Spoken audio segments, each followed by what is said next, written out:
kami di sorga, kami siap untuk memuji, memuliakan Engkau dan mendengarkan firman. Berbicaralah kepada kami ya Tuhan. Kami anak-anak-Mu, memberikan hati, pikiran dan telinga kami bagi kemuliaan. Berbicaralah ya Tuhan, kami siap mendengar. Dalam nama Yesus kami berdoa. Haleluya. Amin. Silakan duduk. Selamat pagi semuanya. Shalom. Puji nama Tuhan. Saudara-saudara, hari ini judul khotbahnya pengaruh kasih Kristus. Pengaruh kasih Kristus. Dan firman Tuhan dari kitab 2 Korintus pasal 5 ayat 14 sampai 15. Mari kita buka Alkitab kita masing-masing kalau bawa Alkitab. Kalau ada di handphonenya silakan dibuka atau baca di depan. 2 Korintus 5 ayat 14 sampai 15 bunyinya demikian. Sebab kasih Kristus yang menguasai kami, karena kami telah mengerti bahwa jika satu orang sudah mati untuk semua orang, maka mereka semua sudah mati. Dan Kristus telah mati untuk semua orang, supaya mereka yang hidup tidak lagi hidup untuk dirinya sendiri, tetapi untuk Dia yang telah mati dan telah dibangkitkan untuk mereka. Amin. Demikian firman Tuhan. Saudara-saudara dikasih Tuhan.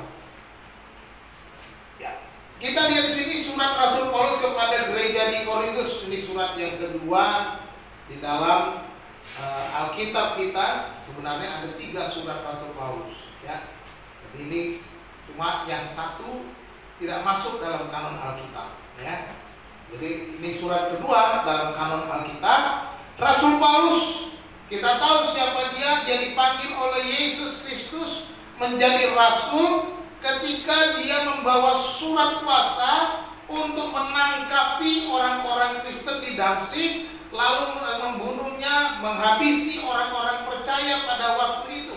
Tetapi dalam perjalanannya ke Damsyik, Yesus menemui dia dan Paulus pun bertobat. Waktu itu namanya Saulus, ya. Itu Rasul Paulus.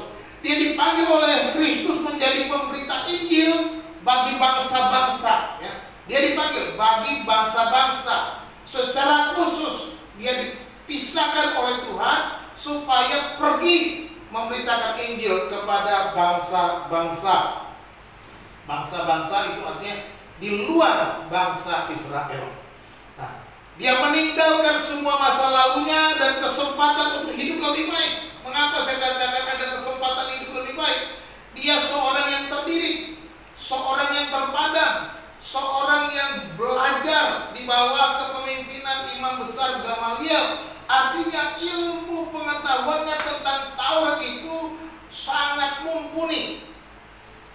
Dia termasuk golongan orang Farisi, artinya orang yang sungguh-sungguh taat kepada hukum Taurat, ilmu pengetahuan. Dia punya kesempatan menjadi bagian anggota Sanhedrin pada waktu itu. Artinya dia punya kesempatan memiliki jabatan tinggi, memiliki kehidupan yang lebih baik secara finansial dan kehidupan yang nyaman, terhormat, dihargai, punya kedudukan. Ini peluang-peluang yang bisa didapatkan Rasul Paulus pada waktu sebelumnya. Tetapi dia rela untuk menderita aniaya untuk memberitakan Injil. Ketika Yesus memanggil dia rela menderita. Dia pernah dipenjarakan, dia pernah mengalami kapal karam, dia pernah dilempari. Saudara kalau nggak percaya baca Kisah Para Rasul. Kami sudah selesai baca Kisah Para Rasul sekeluarga. Sekarang masuk ke kitab Roma. Jadi tiap malam baca Alkitab. Ya, jadi supaya tahu kisah-kisahnya, ya. Nah, bagaimana Rasul Paulus mengalami penderitaan yang bertubi-tubi dalam kehidupannya. Dan juga dalam pekerjaan pelayanannya juga, ketika tidak ada uang, dia juga membuat tenda. Buat tenda, menjual tenda, mencukupi kebutuhan-kebutuhan. Artinya dia tidak bergantung kepada keuangan yang diberikan oleh orang lain. Saya minta izin mau duduk.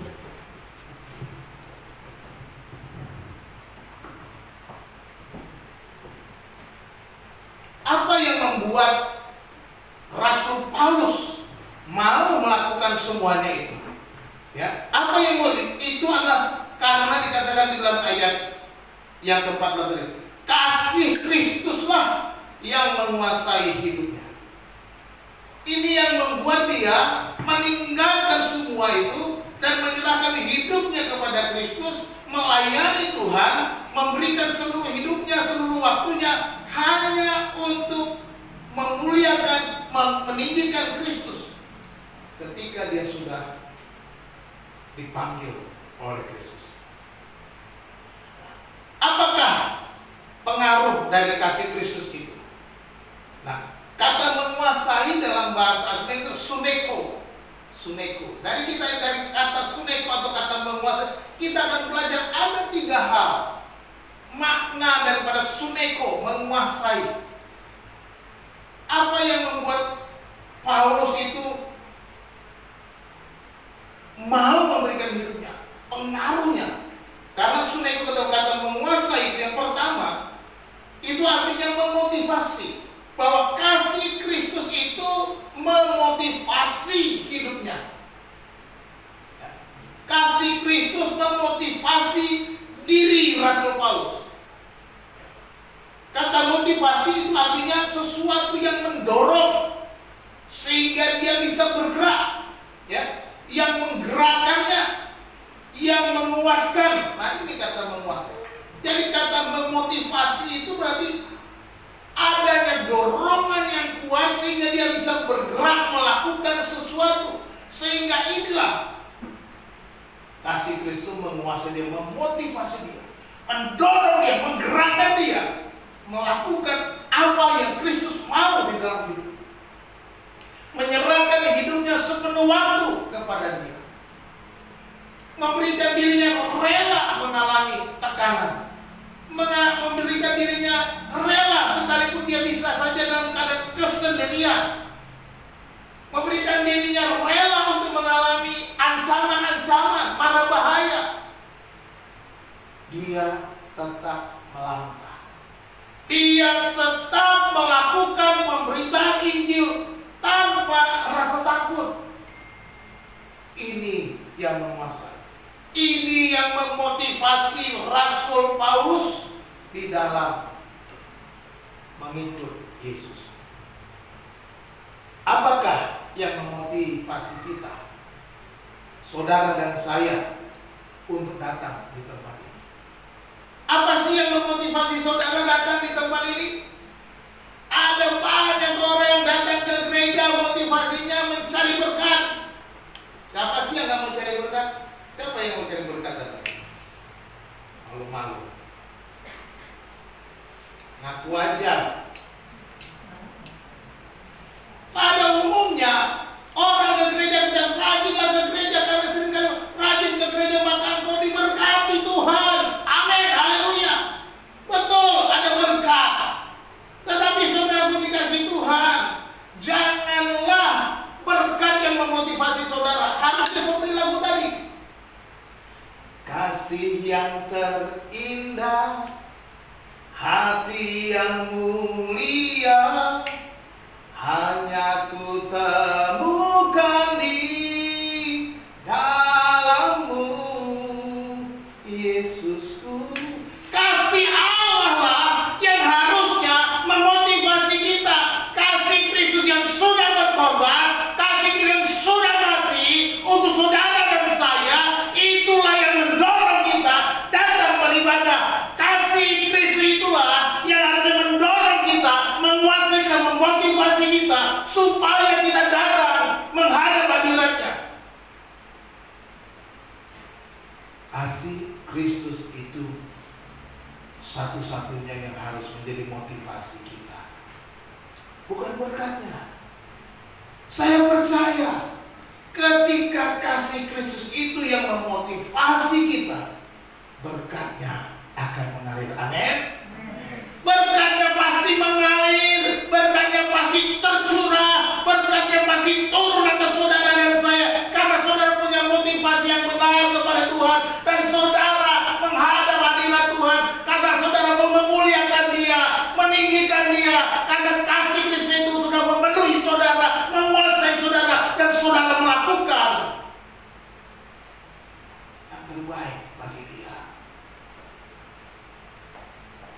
Jadi jangan datang gereja supaya diberkati. Bukan, itu terbalik. Itu upahmu. Jangan dijadikan motivasi. Upah beda dengan yang menggerakkan. Kalau saudara mencari upah, saudara, seringkali saya melihat ada banyak orang kecewa karena datang kepada Tuhan untuk mencari upah. Seringkali saya ceritakan ada seorang bapak, dia memberikan persepuluhannya kepada Tuhan, motivasinya untuk mendapatkan kembali apa yang dia berikan, karena firman Tuhan bilang, berilah persepuluhanmu maka Tuhan akan membuat tiga-tiga langit dan mencurahkan berkat. Lalu dia bilang, saya Pak udah ngumpulin, memberikan persepuluhan tiap minggu, tiap bulan, saya beri persepuluhan, tapi saya nggak bisa betulin genteng yang bocor. Mana berkat Tuhannya Pak? Motivasinya adalah memberi perpuluhan supaya dapat uang berlimpah-limpah. Salah. Dia bilang, saya sudah berhenti bayar perpuluhan Pak, tapi saya berhenti bayar perpuluhan, saya juga nggak bisa kumpulkan uang untuk betulin genteng yang saya bocor itu. Dia bilang begitu. Akhirnya saya bayar lagi perpuluhan sampai hari ini Pak. Dan sampai hari ini saya tidak bisa membetulkan genteng saya yang bocor. Dan saya mau katakan, saya nggak mau lagi bayar perpuluhan. Haleluya. Orang ini mulai frustrasi. Saya bilang, Pak, belajar baik-baik firman Tuhan. Membayar persepuluhan itu bukan untuk betulin genteng. Membayar persepuluhan itu bukan supaya tingkat-tingkat di langit dicurahkan. Bukan itu. Karena dikatakan firman Tuhan, saya katakan, bawa persembahan persepuluhan itu ke rumah Tuhan. Supaya, kata Tuhan, ini perhatikan baik-baik, supaya ada persediaan makanan di rumahku. Bukan supaya aku membuka tiga-tiga langit. Jangan dibalik, jangan diputar-putar ayatnya, jangan ditukar-tukar artinya. Supaya ada persediaan makanan. Masa bodoh? Kata Tuhan, udah begitu ya, pokoknya begitu aja. Jangan pikirkan untung rugi saudara. Baru Tuhan bilang apa? Sesudah supaya ada persediaan di rumah, Tuhan bilang, maka ujilah aku. Apakah aku membuat tiga-tiga langit mencurahkan berkat? Membuka tiga-tiga langit itu artinya orang Israel akan dicurahkan hujan sehingga hasil panen mereka bagus. Bukan Tuhan kirimkan dolar dari langit drop gitu. Saudara, kalau dikirim satu tas dolar di atas rumah saudara, bocor genteng saudara, ambruk kan? Enggak. Tapi Tuhan memberkati yang kita kerjakan. Artinya Tuhan curahkan hujan bagi tanaman bangsa Israel. Artinya juga kita dibuat kita subur. Ya, karena seperti kata firman Tuhan, orang yang hidup menurut Taurat Tuhan siang dan malam seperti pohon yang ditanam di tepi aliran air, yang menghasilkan buahnya pada musimnya. Apa saja yang diperbuatnya berhasil. Inilah yang menjadi motivasi kita. Jadi rubah motivasimu. Kalau selama ini engkau datang ke gereja hanya mau ketemu si A, si B, kau mau ketemu ke gereja hanya mau mencari berkat, kamu kalau mau ke gereja hanya karena malu dibilang orang Kristen kau gak ke gereja. Kalau saudara hari ini datang ke gereja hanya mencari sesuatu atau setor muka, bertobatlah. Ganti. Karya terbesar dalam hidupku, pengorbananmu yang selamatkanku. Engkaulah harta yang tak ternilai, yang ku miliki dan ku hargai. Yesus, engkau ku kagumi. Yesuslah yang menjadi motivasi, kasihnya, karyanya yang besar. Jadi kasih Kristus memotivasi Rasul Paulus melakukan tugas panggilannya dengan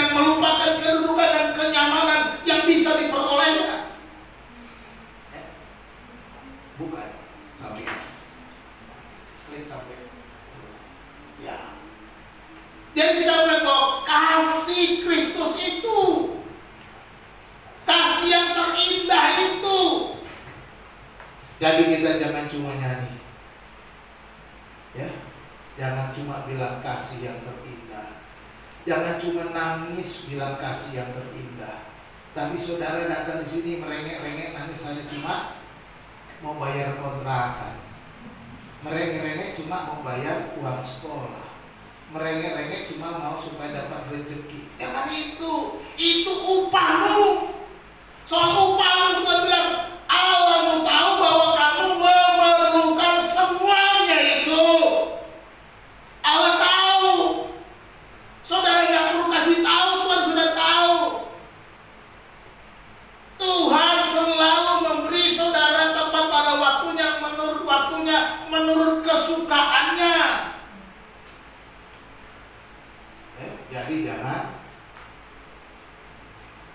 salah, berubah.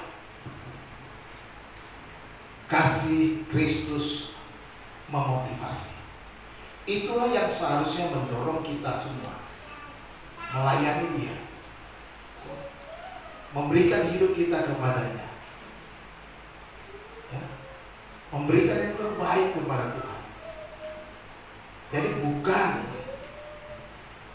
yang lain-lain. Halo? Jadi jangan terbalik ya. Upah jangan dijadikan motivasi. Upahnya sudah pasti. Jadi kalau kita punya motivasi yang benar, upahnya sudah pasti. Jadi kalau motivasinya salah, seringkali ada orang kecewa, seperti saya ceritakan itu kecewa karena apa? Nggak sesuai dengan ekspektasi, tidak sesuai dengan harapan, tidak sesuai dengan sesuatu yang dia inginkan. Oh begini ya, aku ikut Tuhan, aku rajin ke gereja, aku berdoa, aku baca Alkitab, kok nggak begini? Saudara baca Alkitab kenapa?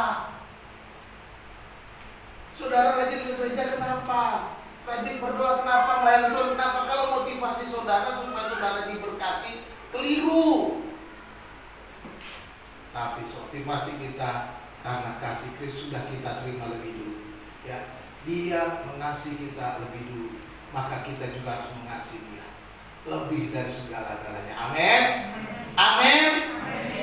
Pegang benar-benar kata-katanya loh, jangan cuma amin-amin doang. Nah, yang kedua, belum. Ini ada satu kisah King Edward ke-8. Dia karena kasih melepaskan kedudukan sebagai Raja Inggris kepada adik. King Edward ke-8, ya. Raja Edward ke-8, Raja Britania, Raja Kerajaan Inggris, Britania Raya. Dia menjadi seorang raja, tetapi dia akhirnya melepaskan posisinya sebagai raja dan menyerahkannya kepada adiknya yang dia akan menjadi Raja George kelima. Ya. George kelima itu leluhurnya Ratu Elizabeth sekarang. Jadi kalau King Edward masih jadi raja, Ratu Elizabeth gak mungkin jadi ratu. Nah gitu ya. Tapi King Edward ini dia mencintai seorang wanita, tetapi tidak direstui oleh pihak istana, apalagi ratu pada waktu itu. Sebagai seorang pangeran, sebagai seorang calon raja pengganti George keberapa itu? Lupa sih, George ketiga bukan itu. Ya. Tetapi dia mencintai seorang perempuan yang masih istri orang lain. Nah, rupanya King Edward masih mudanya playboy. Playboy dia, istri orang lain. Bukan hanya ratu yang menolak, gereja Anglikan juga menolak. Nggak boleh. Gitu. Sampai akhirnya dia dilantik menjadi raja. Dia tawar-menawar dengan kerajaan. Bagaimana kalau saya menikahi pacar saya? Walau pada waktu itu pacarnya kemudian rupanya sudah bercerai dengan suaminya. Tetap kerajaan tidak bisa karena dia seorang jaga. Tak boleh, cari yang lain. Dan itu dari golongan rakyat biasa. King Edward karena cintanya, karena kasihnya, Akhirnya dia bilang, dia pemerintah sekitar 365 hari. Ada sekitar setahun, sebentar saja, 300-an hari saja. Enggak lama. Akhirnya melepaskan jabatan sebagai kaisar, sebagai seorang raja, kemudian serahkan kepada adiknya yang dianggap jadi George V. Dan dia menikah dengan orang yang dikasih. Lihat, kasih mendorong dia meninggalkan istana. Kasih mendorong dia meninggalkan jabatan. Ini satu contoh, walaupun kisah buruk dari kerajaan Inggris, tapi kita lihat ini mendorongnya, nggak ada yang lain, mencintai seseorang. Nah, kita juga mengasihi Kristus lebih daripada segala-galanya. Kita sudah bilang, aku mengasihi Engkau Yesus dengan segenap hatiku. Aku mengasihi Engkau Yesus dengan segenap jiwaku.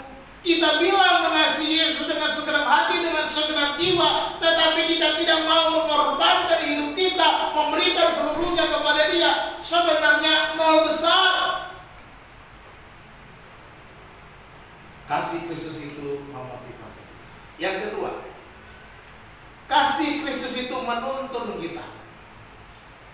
Kasih Kristus bukan hanya memotivasi, tetapi juga menuntun jalan hidup kita. Menuntun artinya kasih Kristus memimpin hidup kita. Kasih Kristus itu senantiasa beserta kita di setiap perjalanan kita. Di setiap perjalanan kita, tiap-tiap hari sampai hari ini, kasih Kristus menuntun kita. Inilah yang menguasai Rasul Paulus. Karena apa? Kasih Kristus menuntun langkahnya, menuntun hidupnya. Karena dia percaya oleh karena satu orang mati katanya dan hidup, maka semua orang juga hidup. Karena Kristus, maka dia juga mau memberitakan Kristus itu. Dia mau berserah kepada, dan dia percaya apa yang dia lakukan, apa yang dia kerjakan, semua itu dituntun oleh Tuhan, semua itu dipimpin oleh Tuhan. Tiap langkahku diatur oleh Tuhan, dan tangan kasih-Nya menuntunku. Di tengah gelombang dunia menakutkan, hatiku tetap tenang teduh. Haleluya. Yesus tetap menuntun langkah kita di setiap jalan kita, di tengah-tengah kesulitan, di tengah-tengah mara bahaya, di tengah-tengah berbagai macam ancaman. Percayalah bahwa Yesus menuntun hidup kita, dan kasih Kristus terus akan memotivasi kita, mendorong kita, menuntun kita. Jangan takut melangkah, jangan ragu melangkah, karena Dia memimpin jalan hidup kita, maka Dia menjamin masa depan kita. Katakan amin. Karena Dia memimpin, menuntun langkah kita, maka Dia menjamin masa depan kita. Dia menjamin masa depan saudara dan saya. Dia menjamin masa depanku karena Dia yang menuntun langkahku. Kasih Kristus yang menguasai Rasul. Kuasa kasih itu dia percaya. Itu yang menuntunnya. Menuntunnya berjalan terus, hadapi segala sesuatu demi nama Yesus. Jadi saudaraku dikasih Tuhan, jangan takut berjalan bersama Yesus.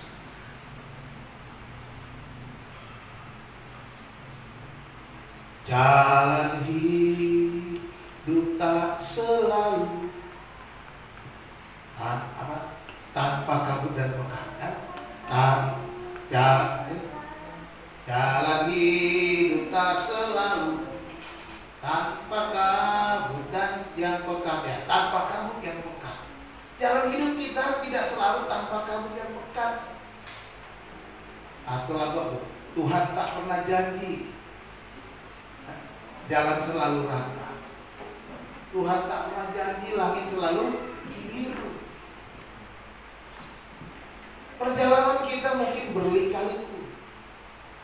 Perjalanan kita mungkin turun naik. Perjalanan kita mungkin melewati batu-batu yang terjal. Perjalanan kita mungkin melewati masa-masa sulit. Tapi percayalah, karena ada kasih Kristus, Dia akan menuntun langkahmu melewati masa-masa itu, melewati kesulitan, melewati batu-batu yang terjal, melewati sakit penyakit, melewati penderitaan, melewati masa-masa yang tidak menyenangkan, sebab Dia memimpin dan masa depanmu dijamin penuh oleh Tuhan. Melangkahlah dan percayalah bahwa setiap langkah yang kita perbuat pasti dituntun oleh kasih Kristus. Jangan ragu. Ini firman Tuhan, ini yang mendorong Rasul Paulus, ini pengaruh kasih itu luar biasa, pengaruh di dalam hidupnya. Dia percaya bahwa inilah yang menuntun langkah hidupnya, inilah yang membuat dia berani melangkah, inilah yang membuat dia berani berjalan sekalipun harganya mahal. Bukankah kita juga telah dibayar mahal oleh darah Kristus? Darah yang mahal itu telah membayar saudara dari maut, dari kematian, dari kehidupan yang kekal itu nanti, bahwa saudara yang tidak percaya akan mengalami kematian yang kekal. Dan kita sudah dibayar dengan darah yang mahal. Jangan takut untuk melangkah, sebab kasih Kristus memimpin hidup kita. Ya. Jangan takut untuk melangkah, sebab kasih Kristus itu menuntun hidup. Dan kalau Dia menuntun, Dia menjamin masa depan. Gak usah takut, percaya saja. Percaya saja. Sadrak, Mesak, Abednego, 3 pemuda yang harus masuk dalam dapur api, dibakar oleh karena mereka tidak mau menyembah patung yang dibuat oleh kaisar. Tetapi ketika mereka dibakar, raja melihat, kaisar melihat, dia bilang begini, kaisar bilang, tetapi ada 4 orang kemudian berjalan-jalan dengan bebas di tengah-tengah api itu, mereka tidak terluka, dan yang keempat itu rupanya seperti anak dewa. Ketika Sadrak, Mesak, dan Abednego menolak untuk menyembah patung,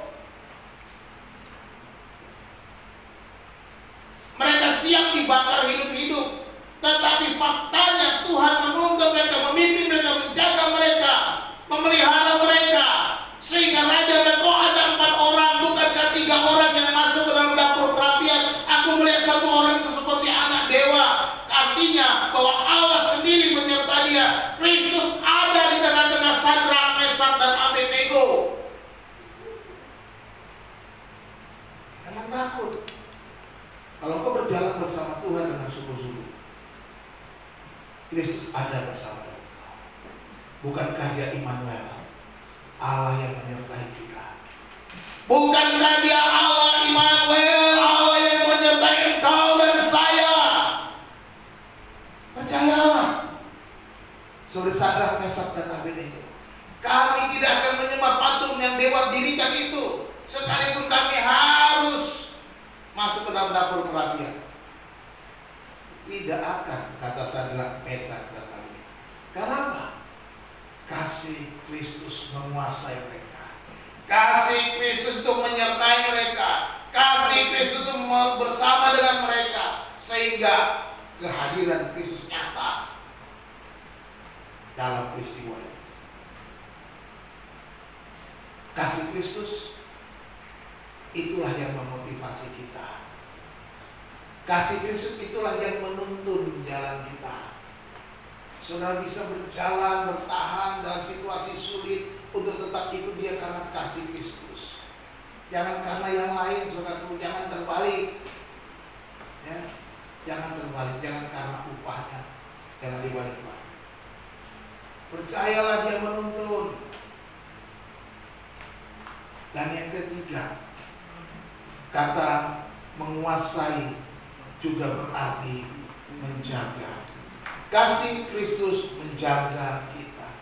Suneko, memotivasi, menuntun, tetapi juga menjaga. Menguasai berarti menjaga. Menjaga itu artinya to keep, memelihara. Matius 28 ayat 20 berkata apa? Aku menyertai kamu senantiasa sampai kepada akhir zaman, kata Tuhan Yesus kepada para rasul, pada murid-muridnya. Dan ketahuilah, aku menyertai kamu sampai kepada akhir zaman. Kata menyertai itu artinya Dia akan melengkapi engkau. Kata menyertai itu berarti Dia menyatakan bahwa Dia memelihara engkau. Kata menyertai itu artinya Dia mencukupi keperluanmu. Kata menyertai itu bahwa Dia menjamin hidupmu. Apalagi yang kurang?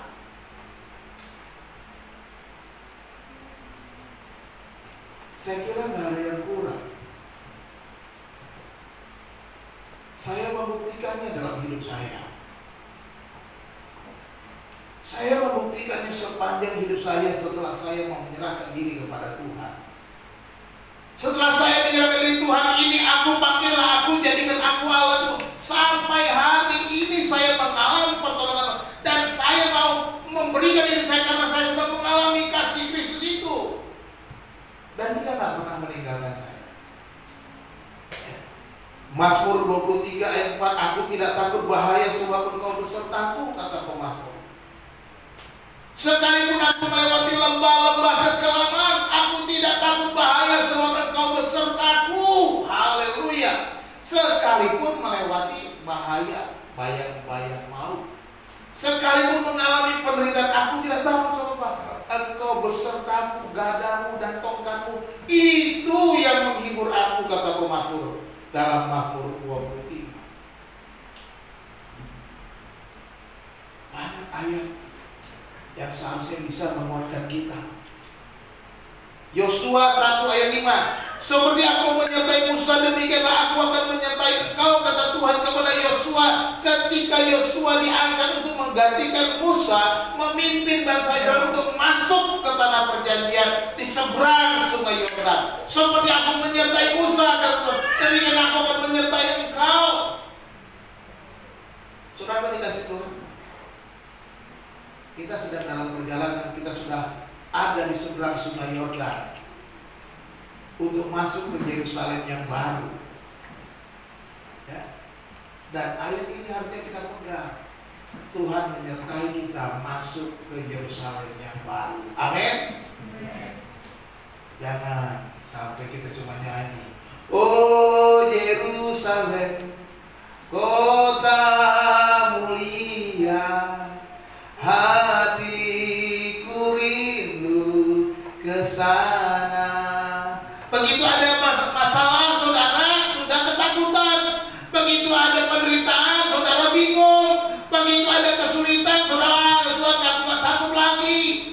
Jangan. Bukankah saudara rindu? Kalau rindu ya sudah, tenang-tenang saja. Tinggal tunggu dipanggil namanya.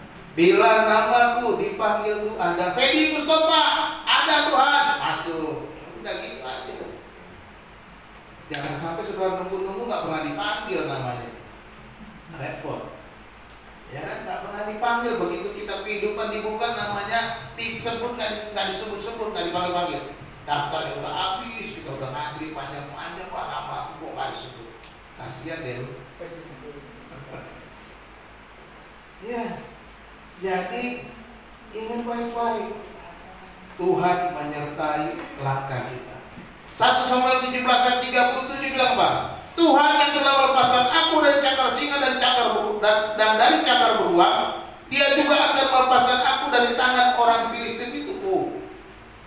Daud ketika menghadapi Goliat, orang-orang bilang, yakin lu menghadapi Goliat, badan lu kecil begitu? Lihat tuh Goliat, raksasa begitu, lengkap dengan senjata, kamu bisa apa Daud? Ya kira-kira gitu kalau orang lihat gampang dia. Kecil, cuma pengalaman jaga domba-domba. Tetapi dia bilang, Tuhan yang telah melepaskan aku dari cakar singa dan dari cakar beruang. Dia yakin kalau Tuhan sudah melepaskan aku melewati singa dan beruang, dari cakar singa dan beruang. Maka dia bilang, dia juga akan melepaskan aku dari tangan orang Filistin itu. Keyakinannya penuh kepada Tuhan. Dia percaya Tuhan menjaga. Dia percaya Tuhan. Saudara dikasih Tuhan, mari kita seperti Daud. Musuh kita mungkin besar seperti Goliat, mungkin lebih besar daripada Goliat. Masalah kita mungkin besar seperti gunung yang tinggi. Bahkan gunung yang tertinggi itu, gunung yang terbesar di seluruh dunia ini, mungkin itu masalah kita. Saya mau katakan, Allah kita lebih besar dari semua masalah kita, amin. Allah kita lebih besar dari segala musuh-musuh kita, amin. Allah kita lebih besar dari segala persoalan yang sedang kita hadapi. Haleluya. Ini yang harus kita pegang. Allahku lebih kuat, Allahku perkasa, Allahku maha kuasa, Allahku maha besar. Maka dia akan melepaskan kita dari segala persoalan kita. Datanglah kepada dia. Kasih Kristus menjaga kita. Menjaga artinya menyertai. Menjaga artinya memelihara. Menjaga artinya dia ada di setiap waktu, di sepanjang hidupmu. Amin. Sebuah jembatan di San Francisco. Ini jembatan yang panjangnya 2 km lebih, 2.000-an meter. Panjangnya jembatan aja sampai 2 km. Tapi pada waktu membangun ini, karena ini panjang banget di atas lautan, dibangun menyambungkan suatu menyambungkan daratan. Untuk membangunnya, dibuatlah di bawahnya itu jaring-jaring di bawah jembatan untuk menjaga setiap pekerja supaya kalau jatuh ke dalam jaring. Gambaran ini menunjukkan bahwa ketika kita ikut Tuhan, tangan Tuhan itu seperti jaring yang menjaga kita. Tangan Tuhan itu seperti jaring-jaring yang selalu siap menopang kita. Sebagaimana dalam Mazmur 37 ayat 23-24, Tuhan menetapkan langkah-langkah orang yang hidupnya berkenan kepadanya. Apabila ia jatuh tidaklah sampai tergeletak, sebab Tuhan menopang. Haleluya. Tuhan menopang tanganmu. Apabila kau jatuh tidak akan tergeletak, sebab Tuhan menopang tanganmu.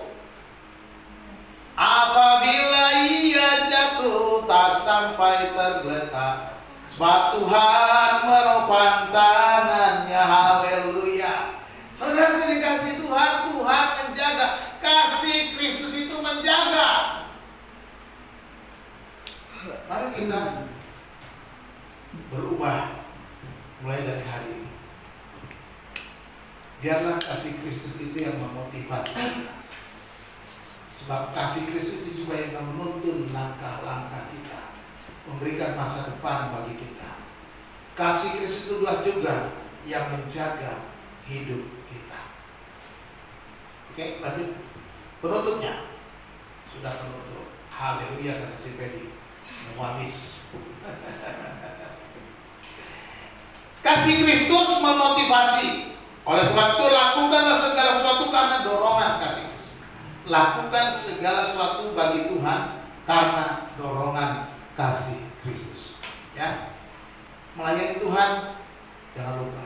Ke gereja, baca Alkitab, apa saja yang saudara lakukan, menolong orang lain, membantu orang tua, itu bagian daripada kasih Kristus.